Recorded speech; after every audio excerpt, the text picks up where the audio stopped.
Yo guys, what is going on? JPS back with another video, and today we're going to be reacting to top 10 reasons not to move to Australia. A lot of things we've been covering on this channel are all the great things about Australia, the beautiful landscapes, the advanced civilization. Why do I say civilization? Cities, the healthcare, all the stuff that Australia has to offer that other places don't. But what is something about Australia that isn't good, that you move there and you're like, damn, I wish I would have known that before moving there or even visiting? That's exactly what we're going to be covering today. So make sure you guys hit the like button, hit subscribe, and let's get straight into this. G'day mates, how you going? Because today we're talking about the land down under, Australia. Is it a country? Is it a continent? Do kangaroos really just roam freely about? Sounds like fake news to me. But it's not. The world's 6th largest country is a giant 3 million square mile island continent stuck between the Indian and Pacific Oceans. And this strange geographic location is what makes Australia such an ecological and biological anomaly with so much diverse nature and wildlife unique only to the country. From Tasmania to the stunning beaches to the outback rainforests and Great Barrier Reef, there is so much natural beauty to be found here. But not only is the nature stunning, Australia is also home to a few highly advanced cosmopolitan cities, with the two biggest cities, Sydney and Melbourne, routinely ranking among the top 5 best cities to live in the world. Speaking of which, let's hit 5,000 likes and I'll do a video on the top 10 best cities to live in the world. Anyways, it isn't hard to see why the Aboriginal and Torres Strait Islander peoples have lived here for over 60,000 years. Of course, the British also did their imperialist thing and claimed the continent in 1788 as a penal colony for their convicts, but Australia eventually gained independence in 1901. And since then, the land down under has become a country with one of the highest qualities of life, a great healthcare and education system, incredibly low crime, vibrant and welcoming residents, and an excellent economy with hardly any poverty. Nonetheless, only 25.5 million people actually live here, and less than 100,000 of those are US expats. Wait, there must be a reason only 1 to 4,000 new Americans immigrate here each year, right? Well, maybe you'll find out in my top 10 reasons not to move to Australia. Nice intro. Number 10. It gets hot. Contrary to popular belief, most of Australia isn't all perfect year-round temperatures. Well, unless you're in Sydney or Perth, but even those get some bad days each year. And although a few cities on the southern coast and Tasmania actually get hit by really cold fronts coming up from Antarctica, the real issue in most of Australia is the heat. There is a reason nearly 90% of Australians live within 50 kilometers of the coast. The heat makes the rest of the country basically unlivable, especially in the outback where temperatures can reach 50 degrees Celsius. That's 122 Fahrenheit. Heck, it gets so hot in the desert here that the opal miners back in the day ended up building an underground settlement called Cooper Pedy to protect them from the heat. It's pretty cool, actually. And even though the cooling effects of the ocean make the coastal areas more livable, most of the cities will still get days above 40 degrees Celsius during the summer. Add in some of the most beautiful beaches in the world with tons of sunny days to enjoy, and the fact that you're pretty darn close to the equator, and it isn't hard to see why 2/3 of Australians are diagnosed with skin cancer by the age of 70. Oh, and I'd be remiss to not talk about that other thing the heat and sun cause as well. 2/3? What? Bushfires. You've probably already heard about the wildfires that have decimated 46 million acres and killed 451 people this past year alone. But sadly, it's not the first, and it definitely won't be the last. Number 9. It's isolated. You might have wondered why so many Australians have left their beautiful homeland that seems a lot like paradise to most Americans. But the reality is that many Aussies feel trapped, lonely, and isolated from the rest of the world. And while you may think that's silly, since you can just hop on a plane and fly to a nearby country like Indonesia or Singapore, it actually isn't so simple. Most Australians live in the southeastern part of the country, so a flight to anywhere other than New Zealand means means crossing the giant continent of Australia and then some, or just the entire Pacific Ocean. Basically, even those close countries end up being anywhere from a 6 to 10 hour flight away. It's at least a 14-hour flight if you're going to the US, and you should expect to spend over 24 hours in airplanes and airports if you want to visit anywhere in Europe. And before you comment, So what if other countries are far away? Australia's huge. Just explore that. well, the thing about that is that Australia isn't just isolated from other countries. The cities here are actually really isolated from each other. The land down under is the third least densely populated country in the world, with just 3 people per square kilometer, and it only has 5 real cities with metro populations over 1 million residents. So, as I'm sure you can guess, the population centers are very spread out, and most of Australia is very remote. For example, Another thing I want to note, I was just thinking about this, is the time zone difference. If you have friends anywhere else in the world, it does make it difficult for like real-time communication. Like you have to figure that out in advance if you want to call someone or things like that. Let me know in the comments, do you guys deal with those type of problems if you have friends in the United States? I'm pretty curious about that. But that's a good point about how far the cities are, because I've already been thinking about that for when I want to visit Australia. How am I going to get, if I want to go to different cities, how the hell am I going to do that? And there's buses and stuff, but still, that's a lot of time and just traveling. the 2 closest big cities would be Sydney and Melbourne, but they're still an 8.5-hour drive apart. Melbourne to Brisbane's an 18-hour drive, Adelaide to Darwin's a 31-hour drive, and Sydney to Perth is a 41-hour non-stop trek with pretty much nothing in between.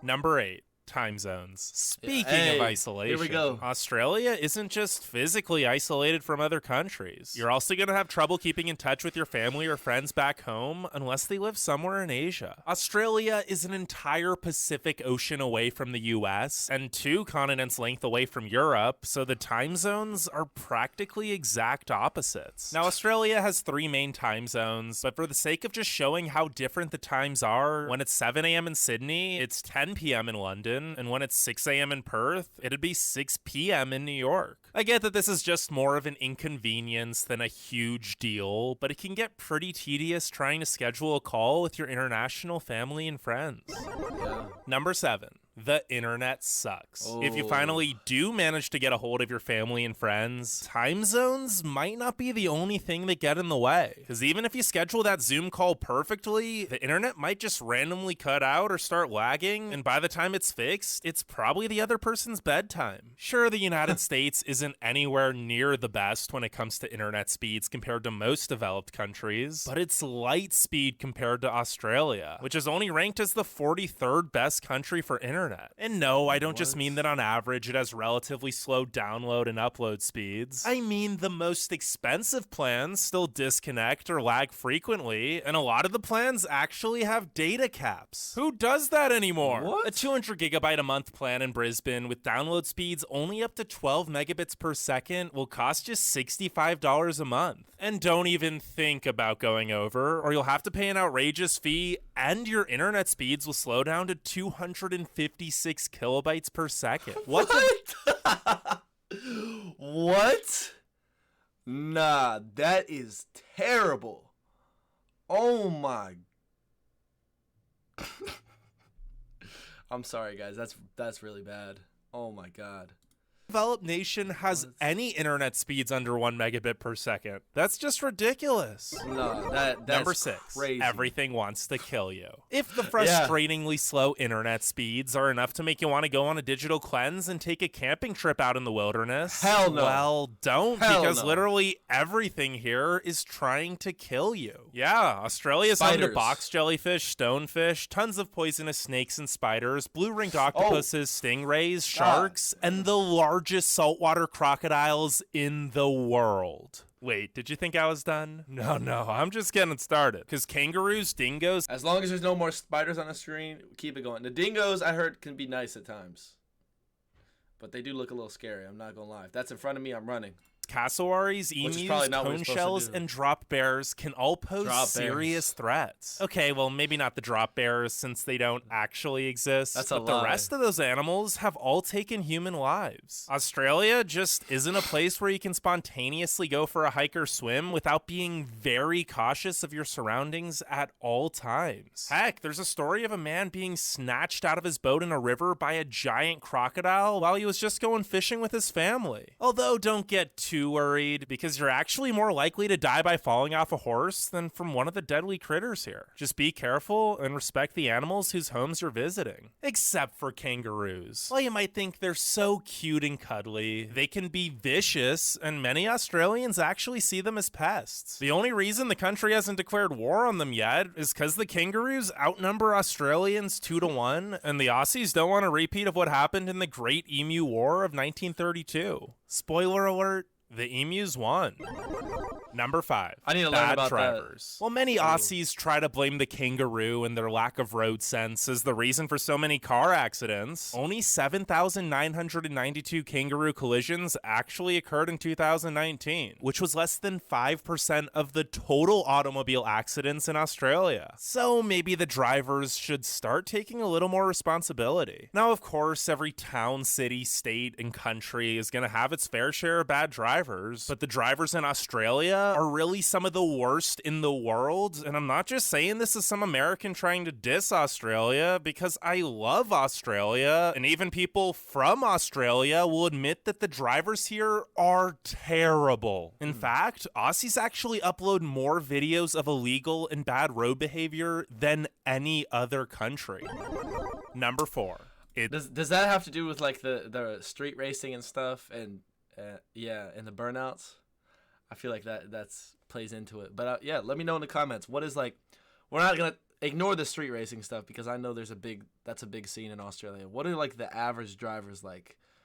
Because that's a big stereotype. I mean, everyone will be like, "Oh, the drivers in this city are the worst." I mean, I've heard someone say that about every city in the United States at this point. So, guess I have to see it for myself. It's expensive. Aside from the aforementioned incredibly expensive internet, pretty much everything else here is expensive too. Because while Australia is big, it's still an isolated island, so a lot of things have to be shipped over long distances to get here. Of course, the cost of living varies based on location, with it generally being cheaper the farther you get from the coast and major cities, but Australia as a whole is pretty pricey. Granted, it is balanced out by the decent job pay, since Australia actually has the highest after-tax minimum wage of any country and a top 10 average income at around 64,000 US dollars per person per year. But then again, this also just creates an expensive cycle, since the high minimum wage means high production costs, which means it's cheaper to import goods, but imported goods are expensive, and well, that's just economics. And even though most of the wages are livable, they're not necessarily enough to buy a home, especially in Sydney or Melbourne, where the median home values are 1.15 million and 855,000 Australian dollars respectively. That's nearly 820,000 US dollars for your average home in Sydney.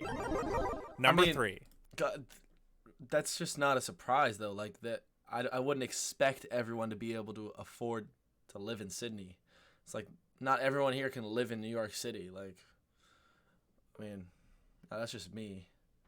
But it sounds like there's decent wages. That's more of a political perspective than visiting. I mean, I'm sure buying food and stuff is going to be more expensive, but why wouldn't it be? Look where Australia is on the map. Places close early. To add on to the fact that things are expensive here, it might be difficult to even buy said things if you're working normal hours, since most shops, stores, and restaurants usually close by the time the sun sets during the week. And if they operate at all on the weekends, they're probably going to have even more limited hours. This one isn't a huge deal once you're used to it and plan accordingly, but it can be a big culture shock if you're coming from the States where there's an abundance of 24-hour businesses. Now, to be fair, a few places do actually stay open later if you're in a big city like Sydney, Brisbane, or Melbourne, but it's hard to buy things past 5 or 6 p.m. pretty much anywhere else. Number 2. That's really interesting to me. I wonder what that is. Why is that the case? Because here, retail stays open until 8, 9 o'clock, and then we have some stores like You showed Walmart on the screen. Walmart's hours are like 6 a.m. to 12 a.m. Like they're almost open 24 hours. It's insane. Poor mental health services. Despite their vivacious exterior, Australians usually keep their feelings to themselves. It's Not just good. not normal to talk about personal problems here, and the mental health of the nation is suffering for it. Now, there are free care options available for at-risk individuals, but since there's a shortage of psychologists, it's left many other people with no one to talk to about their problems unless they pay a lot of money out of pocket. And even then, many doctors and citizens as a whole aren't well educated in the case of mental health here, so good therapy isn't easy to find. 1 in 5 Australians between the ages of 16 and 85 have experienced mental health illness, and over 20% of young Australians struggle with depression or anxiety. Maybe the mental health issues here actually contribute to that risk-taking, fearless reputation most Australians have earned themselves, since it's kind of the culture here to just suck up your problems and pretend you're always having a good time. Now, before we get to number 1, make sure you leave a like and sub. That's interesting to me. Like, I've always been completely against that mentality. If you guys are if you guys have seen some videos, I cry on camera sometimes when there's an emotional video or movie or show I'm watching, and I don't think a lot of times therapy isn't necessary in my opinion. You just have to have close friends who you can confide in and talk your problems through as they occur, get to the root of the problem rather than letting it sit inside of you and bottling it up for years. And that's when the problem just gets worse and worse. I still don't understand why that's I understand why it's a thing. I don't agree with that being a thing in 2023. Like, we're literally in 2023 right now. And the whole thing where men have to be all masculine and can't show their emotions. Like really, bro? Really? Like that's the opposite of masculinity to me. When a man is crying and showing their emotions and being transparent, that's the most masculine thing. But that's just my opinion. I mean, it is what it is, but I just don't agree with that. It's just so stupid to me, bottling up your emotions. Y'all can always talk to me. Spark up something in the comments. I'm not even saying that sarcastically. I'm sure, and if I don't respond, I'm sure someone else will too. So that's what this is for. Subscribe. That's not what this is for at all. What am I talking about? But it could be. And if you'd want to see more videos about Australia or any other countries in general, let me know in the comments. But without further ado, number 1. The immigration process is very difficult. While visiting Australia is as easy as having a valid passport, filling in an online application, and paying a small fee, becoming a permanent resident is incredibly difficult for U.S. citizens. Now, for young Americans eager to explore the world, Australia does offer a program known as the Working Holiday Visa, which allows you to live in the country for a year or two in exchange for paid work. But if you want to move here permanently, there are a lot of requirements, such as a confirmation of funds, a skill set assessment, proficiency in English, a health exam, no criminal record, and being under the age of 45. For the most part, you either have to have a lot of money saved up and plan to start a business in Australia, or offer a highly desired skill that no available Australian worker has. So while it's definitely easier to move here than to certain countries in Europe, it's still very difficult for your average American to immigrate here permanently, and that's probably why only 1,000 to 4,000 Americans do it each year. I'm sure more would if they could. But Australia is a beautiful country with amazing cities, culture, and people, so if you're willing to go through the troubles and put in the effort of moving here, you won't be disappointed. That was a really good video and brought up some things I had not previously thought about.